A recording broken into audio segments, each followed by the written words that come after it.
Okay guys, I'm just doing a little video here so you can see I'm putting in a remote ammeter. So I thought I'd show you what I'm doing. Anyway, another piece of doorbell wire or speaker wire. It just goes to there's a little grommet down there. You can't really see it. But anyway, and that brings you out into the cabin, which I'll show you. So this pipe here is the drain pipe. There you go, from the guttering near the windscreen wiper. So I'm bringing it down and then bring it all the way along and through and then onto the battery, and that will give me a direct reading of what it's charging at. That's the whole idea. So as you can see, it's a real simple connection. I've connected the negative that side and the positive on that terminal. I'm just tweaking them up. Just a little temporary thing, just to see if it works okay and everything's okay before we wire it in properly. So here we are in the cockpit, and basically what I've done, as you can see, is I've just pushed the wire through here. Obviously when you do anything like this, you want to check that the wiring is the right way round. Otherwise, you know, you're going to blow something up, blow your little unit up. So there you go, you just connect it there and just check that it's, yeah, okay with the right way round. Here's the ammeter. It's rather good, isn't it? I bought it from eBay. It was like $3 or something. It's LED, obviously, as you can see, and it's red. So they come in different colours, but as you know, I'm hoping it's sort of going to match that. I might put a darkened glass on it. It comes sort of like this, so I'm trying to figure out where I'm going to put it. You know, where do you put that where it's not too obtrusive? Obviously, it's going to light up quite brightly there. I could perhaps put it there. You know, I'm definitely not going to miss it there, am I? Obviously, I'd have to tidy the wires and make a nice little leather case for it or something. I'm not sure where I'm going to put it. I think if it was there, it'd probably annoy me because it'll be too bright. So I'm sort of thinking that I'm going to sort of tuck it away discreetly, probably under there, because it's not something you want to look at all the time. It's just there. And as I'm driving, you know, it's not going to be glaring me in the face if it's there unless I peek over the top and have a look at it. So I think that's probably the place where it'll be. But if anyone's got any better ideas, let me know, because, you know, I'm obviously open to suggestion. Obviously, if I tuck it under there, it's flush, so I don't have to worry too much about this sort of fit and finish of it. Although I will surround it in leather and do a nice job so that when you get in the car from here, it looks nice, you know.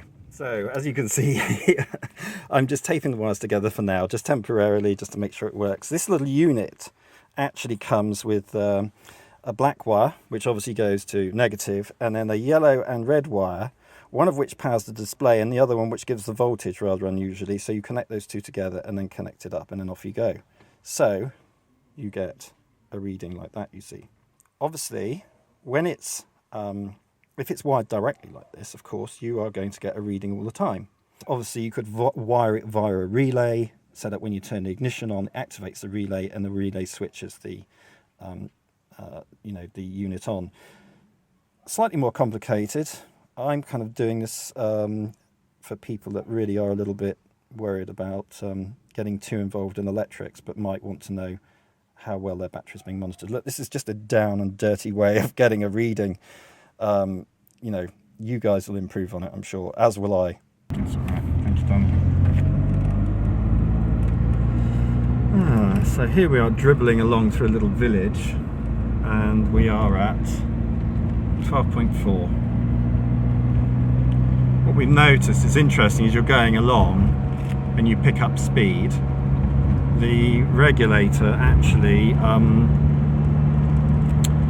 seems to overcompensate,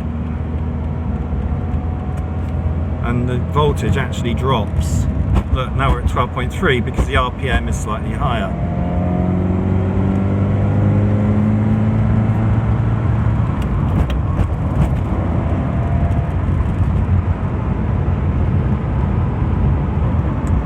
Still at 12.3, and if we put the lights on one click, it drops to 12.2. That's the side lights, and if we put the mains on, we're pretty much on 12. So is that sustainable? Well, we found it is sustainable because obviously we haven't broken down, but it's not brilliant. So I would say we need an alternator from Superformance, I think, is going to be the answer. Because it's clearly some sort of regulator issue. We've got a reading of 12.4. Lots of thatch. Look at that one. Lovely, isn't it? And that one there, that's lovely. Right, let's have a little bit of fun.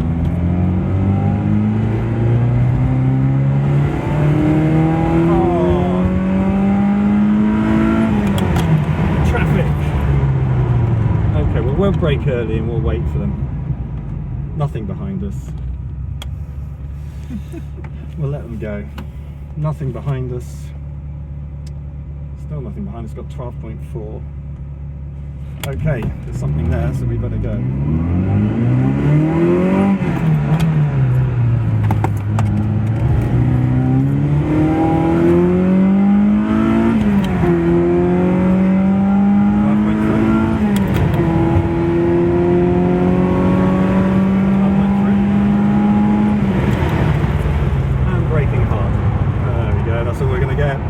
Damn it. Oh dear. And now I thought it was a Sunday and we'd be nice and quiet. Plug it into neutral. Look at that. Oh, that was well timed. Yeah. Ooh. That's alright. Okay. Yeah. Oh. Look at this.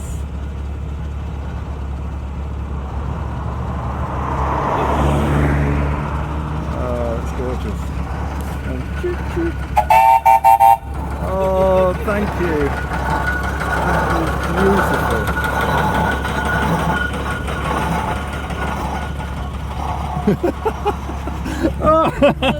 Oh, that's brilliant. Oh, fantastic.